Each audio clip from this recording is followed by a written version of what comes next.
So, I'm just finishing up in my barn for today. I've been out here doing some cleaning. I got a couple of shelf decks cleaned off. So, I've got room to start organizing some keeper stuff and getting rid of some, or, sorting through things. But earlier today, I got a notification on my YouTube, one of the channels that I follow, and it was about foolishness, or it was about how the Bible calls people foolish. Not everyone, but certain people that do certain things, it calls them foolish.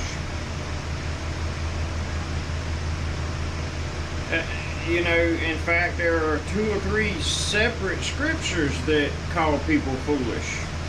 Professing themselves to be wise, they became fools, and then the one that says God will bring the wisdom of men to nothing.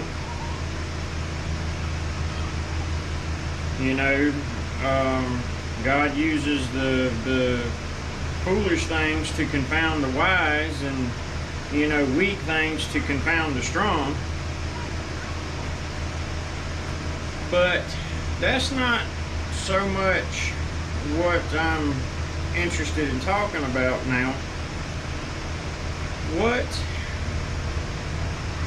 I've been thinking about this afternoon is, Yahweh gives each of us gifts. He gives us all different gifts.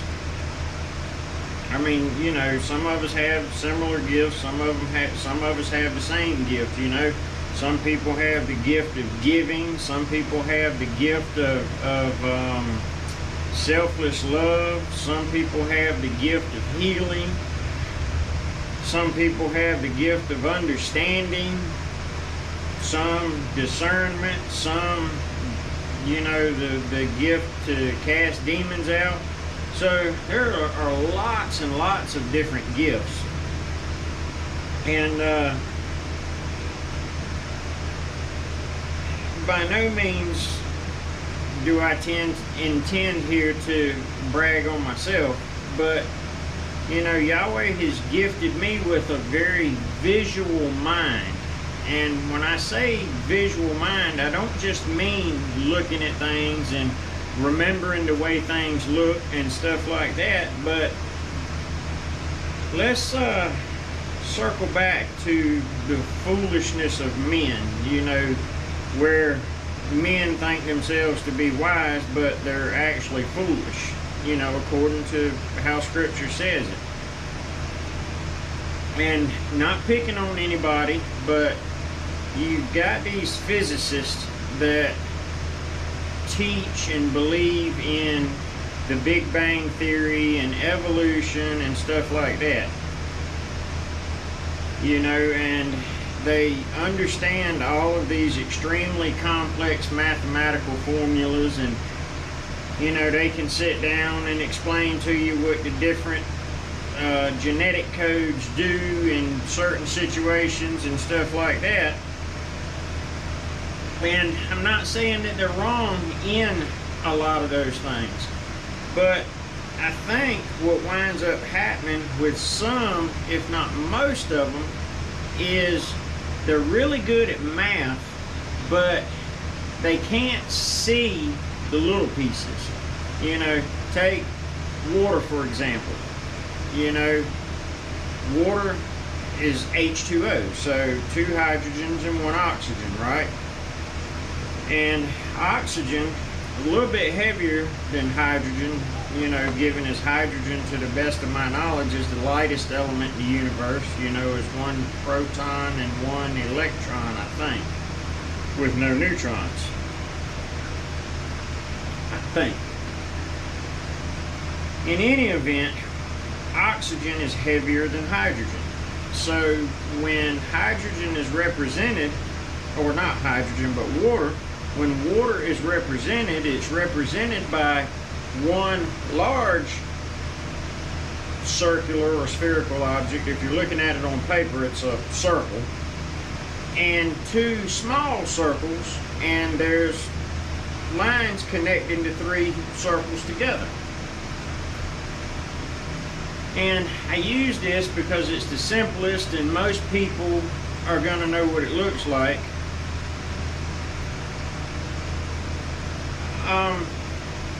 But these physicists and chemists and mathematicians can sit down and they can explain the atomic relationship out mathematically and the way it behaves under certain conditions and why it behaves that way, but they can't see the little pieces. You know, they can't visualize in their minds what's going on. You know, they're just going off of hard, cold, unfeeling, unsympathetic numbers.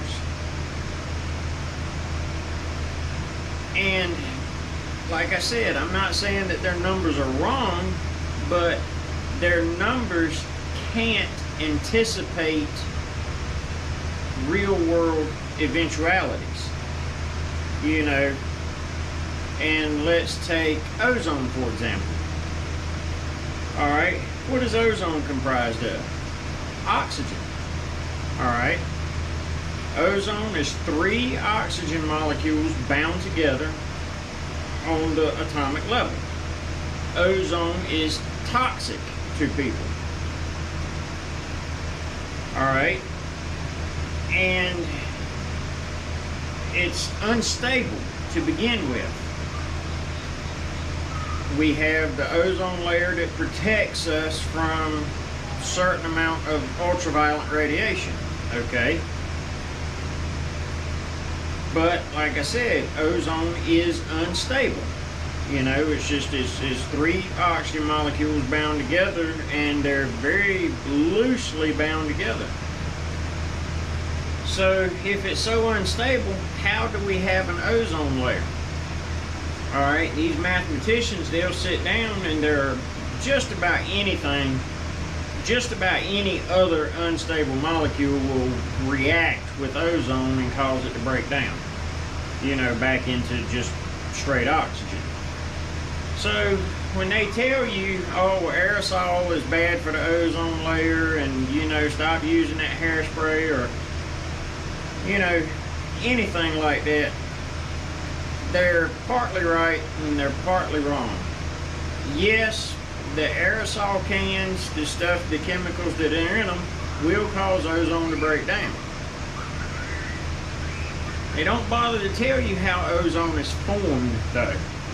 And what forms ozone is high or upper atmospheric electrical discharges. Lightning. And there's lightning happening all around the planet all the time. Most of it we don't see. Most of it we can't see. It's so high up in the atmosphere and it's so fast and on such a small scale, so high up in the atmosphere, it's beyond our visual perception. So is the ozone layer breaking down? Yes. Has the ozone layer been breaking down since the fall of man? Well, or at least since the flood. I don't know if it was since the fall or not, you know, because I don't think that the atmosphere and the surface of the earth and whatnot actually changed until the flood. In fact, I know it didn't, because scripture tells us, you know, that when it rained at the flood, that was the first time it ever rained on earth. That's part of the reason why everybody thought Noah was crazy, you know. Man, you're out here on this great big piece of land building a boat. How are you even going to get that boat to the water? You know? So, yes, the ozone layer's been breaking down at least since the flood. But it's also constantly being replenished. You know, like scripture talks about the water cycle. You know, it rains, the rain runs to the rivers run to the oceans, but the oceans never fill up. It's in the book of Job, I believe. Which, it's phrased differently than that. I'm using contemporary language to phrase and put it into a more modern phrasing for people to understand. I'll find it and put it in the comments below, or I'll try to find it and put it in the description, not the comments, the description. But, you know, the point is that's how, in all their knowledge and wisdom, they become fools, because they sit down and they go through calculations, you know, to extreme decimal points with absolute precision. And you know, they got all their funny squiggly line symbols and stuff like that, like pi, for example. You know, and I don't know what all that stuff means. I'm not smart enough. Well, I could probably learn it, but I've got bigger fish to fry, more important things to worry about. Well, worry, wrong word. But they don't have the gift of being able to see the little pieces, you know, what's actually going on. You know, they can't see, you know, take nuclear reactors, for example. You know, electron or proton collides into an atom and causes the atom that it collides with to explode or to break apart, and that sends out high-speed subatomic particles to react with other atoms around it, you know, and it's a chain reaction that feeds upon itself to generate heat. Well, when they're sitting down figuring out the formulas for all of this stuff, or, you know, we need to start with X amount of pounds of this radioactive element, and then once this reaction starts, then we can add this much to it, but if we add this much, we'll achieve critical mass and we'll have a nuclear explosion. Alright, and all that stuff, you know, you sit down, you figure it out on paper, it's all fine and good, but that's not actually seeing what's going on.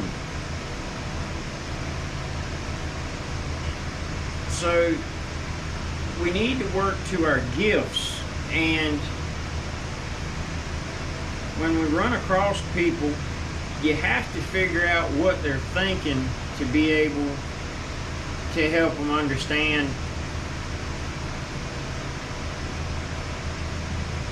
Scripture on their level, in their way. You know, and let's take something from Scripture, for example, rather than using the molecules and whatnot. I'm kind of just going to shift gears here a little bit, but hopefully this will help you to understand how it is that people behave and react foolishly to certain things. Again, in the book of Job, you know, Yahweh is asking, I think he's asking Job, he might be asking the fellas that are sitting with Job, if he can tame the unicorn. You know, can he make the unicorn pull his plow and, you know, put him in the crib and stuff like that. I'll find that and put it in the description also, that particular scripture.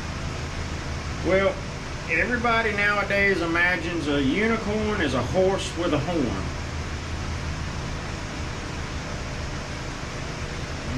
Where does Scripture give any kind of definite description of a unicorn other than to use the word unicorn? Nowhere. Just simply uses the word unicorn. Alright? We have unicorns on this planet today, because first you have to understand, what does the word unicorn mean? Well, the word una, one. Corn means horn. So unicorn, translated into contemporary English, is one horn. Well, guess what? That sounds like a rhinoceros to me. A single horn rhinoceros. And when you think about it, it actually makes a whole lot more sense now, that scripture. You know, are you going to tame a rhinoceros to pull your plow? You know, are you gonna make the rhinoceros to like? No, I don't think so. But don't we tame horses and mules and animals of that sort to do these things?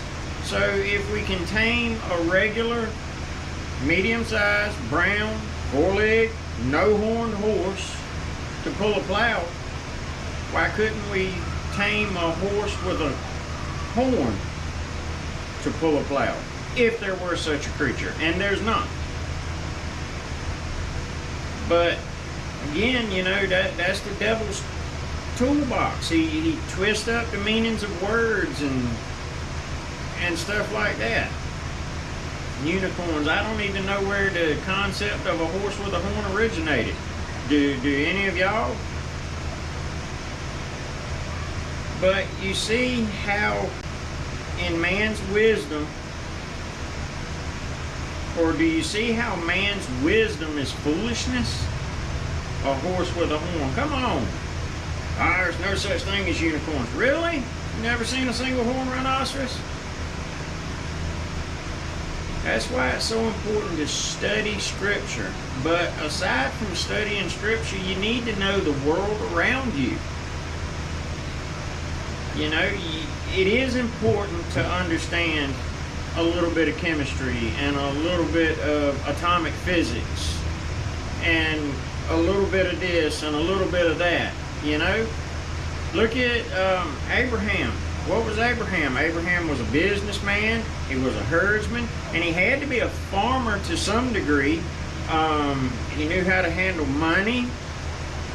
He was a patriarch of his family, so essentially he was a king, because look at the size of his family. You know, there were 70 or 75 of them when they went to Egypt.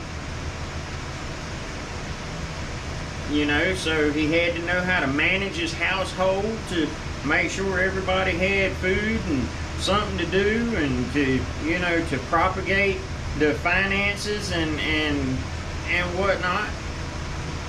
You know, and then look at Isaac inherited all of Abraham's stuff, and I think Scripture even says that Yahweh multiplied Isaac, you know.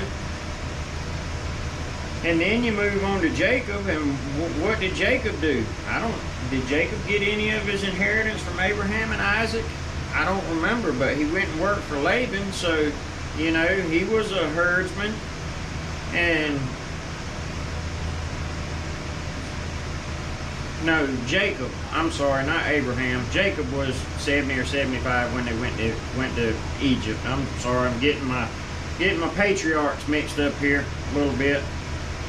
Too much in my head. I need to put me a whiteboard up here to kind of outline what I'm doing. But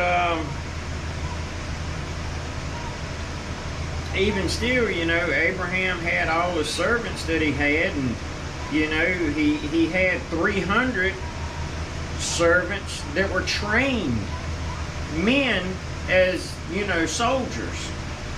You know, because he went and rescued Lot from, what was it, the 5 kings that he came and spoiled Sodom and Gomorrah and whatnot before they were destroyed. 300 trained men. So yeah, he was pretty much a king. So it's certainly important for us to have a well-rounded knowledge and understanding of the world around us. Now, I'm not saying that you need to be experts in everything, but you should certainly be able to talk a little bit about a lot. You know, you should know a little bit of something on a whole lot of different subjects. Many of you are sitting there saying to yourself, yeah, jack of all trades, master of none. That's a misquote. I don't remember who said it. You go and search that out for yourself too if you're interested. Anyway, I'm wrapping it up for tonight. It's time for me to go take a shower and have supper. I hope to see all of you in the kingdom of heaven. Remember 2 Timothy chapter 2 verse 15. You have to study for yourself to show yourself approved. Hope to see you in the kingdom.